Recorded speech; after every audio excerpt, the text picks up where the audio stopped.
Kung hindi mo pa natatanong ang sarili mo, ask yourself, anong gagawin mo kapag wala kang magawa? Paano mo lalabanan ng katamaran kung tinatamad kang umagal? Marahil ay nagtataka ka. Huwag kang mag-alala, don't worry, you're just wondering. Na sa tuwing ipipikit ko ang mga mata ko, wala akong nakikita. Kung sa tingin mo lagi kang mali, nagkakamali ka.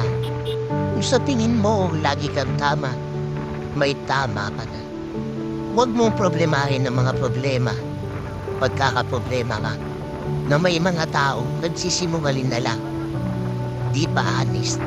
Don't talk to strangers dahil hindi mo sila kilala.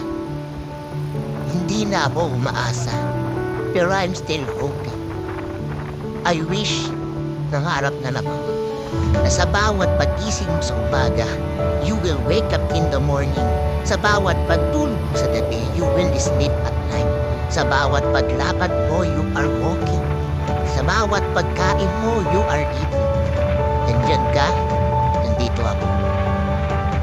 Ang importante ay magaling. Kaibigan, di ka nag-krista kapag meron kang pastor.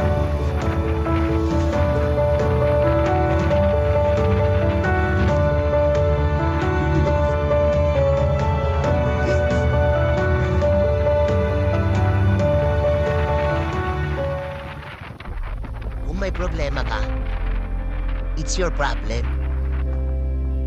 Huwag kang maniniwala sa swerte. Malas yan. Huwag kang magsisinungaling kung hindi ka lang din magsasabi ng totoo.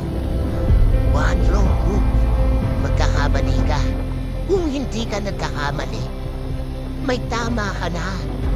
Kung hindi mo na kaya, ipagawa mo sa iba. Hindi mo malalaman ang halaga mo kung wala kang kwenta. It's the simple things that make the things simple. The best things in life are not things. Tahimik lang ako, pero hindi ako maingay. Basta lagi mong tandaan na kahit anong panit ng araw mo, mas panit ka. Just live your life to the fullest, and your life will be full. Wala kang magagawa kung wala kang gagawin.